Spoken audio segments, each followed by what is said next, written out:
जैसे अगर x into y is equal to 6 लिख दिया जाए, तो ध्यान से समझो, क्योंकि इस तरह के सिस्टम फिजिक्स में बहुत आएंगे। दो राशियों का गुणनफल क्या हो लेता है। अब यहाँ देखो, अगर हम x की वैल्यू 1 लिखते हैं तो y की वैल्यू 6 होगी कि नहीं होगी? तब ना 1 गुणे 6 बराबर 6 आएगा। अगर हम x की वैल्यू 2 लिखते हैं तब y की वैल्यू, अगर हम x की वैल्यू 3 लिखते हैं y की 2, अगर हम x की वैल्यू 6 लिखते हैं तो आप इसको देखो, x का मान बढ़ रहा है कि नहीं, और इसको देखो, तो एक बढ़ेगा तो एक घटेगा। कंडीशन क्या है कि जब दो राशियों का गुणनफल नियत हो, वो न बढ़े। तो ऐसे ही इसका मतलब साफ हो गया कि जब i का मान बढ़ेगा तो ओमेगा का मान घटेगा, और जब i का मान घटेगा तो ओमेगा का मान बढ़ेगा। अब इसको हम लोग देखें एक एक्सपेरिमेंट से, आप ध्यान से समझें। तो इसमें अगर हम इसको लेके इस तरह से ऐसे एक वृत्ति गति में इसको करा रहे हैं, ठीक है, ऐसे देखिए वृत्ति गति हो रही है ना।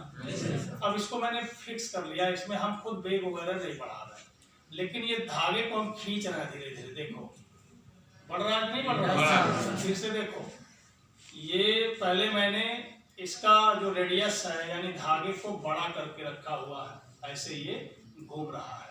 अब इसके बाद हमने क्या किया, इसको खींच दिया, बढ़ गया कि नहीं बढ़ गया पहले से।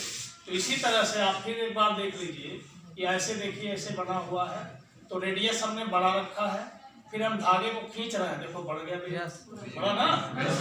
तो रेडियस कम किया, धागे को खींचने का मतलब क्या किया, रेडियस को कम कर दिया। तो जब रेडियस कम हुआ है तब क्या हुआ, त्रिज्या, जब धागे को खींचा तब त्रिज्या घट गया। त्रिज्या घटने से क्या हुआ, इस तरह का जो पार्टिकल घूम रहा है इसका मोमेंट ऑफ इनर्शिया का फार्मूला क्या है, बताएं क्या, जल्दी बोलो। मोमेंट ऑफ इनर्शिया का फार्मूला क्या है? अगर कोई पिंड ऐसे घुमा रहे हैं, ध्यान से समझो, अगर हम इस पिंड को ऐसे घुमा रहे हैं तो इस पिंड का मोमेंट ऑफ इनर्शिया क्या होगा, m/r²। का फार्मूला क्या है,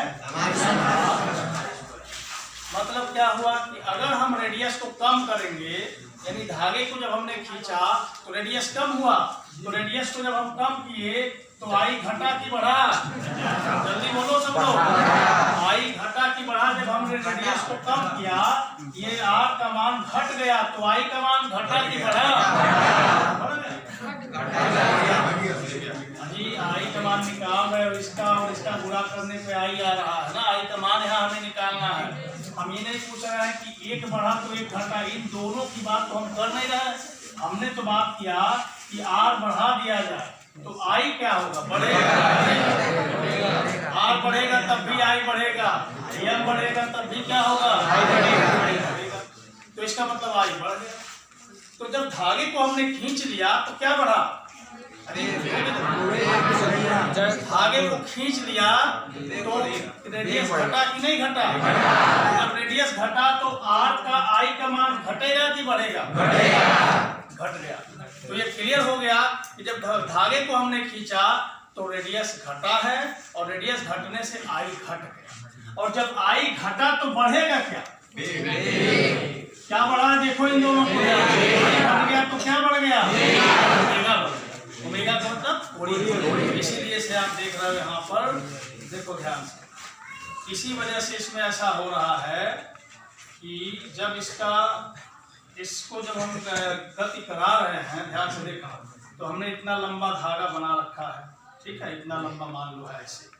तो अब इसमें जो भी लंबाई इसकी है उसके हिसाब से इसका मोमेंट ऑफ इनर्शिया तय हो गया ऐसे, ठीक है। अब इसको हमने ऐसे रोक लिया, अब हमने बढ़ा रहे हैं घटा रहे, लेकिन धागे की लंबाई को घटा रहे, देखो तो क्या बन गया, कोणीय वेग। तो यही है कोणीय संवेग संरक्षण का नियम, ठीक है। अब पहले इसको सिद्ध करो। इसी तरह से इसके दैनिक जीवन में बहुत सारे एग्जाम्पल्स हैं।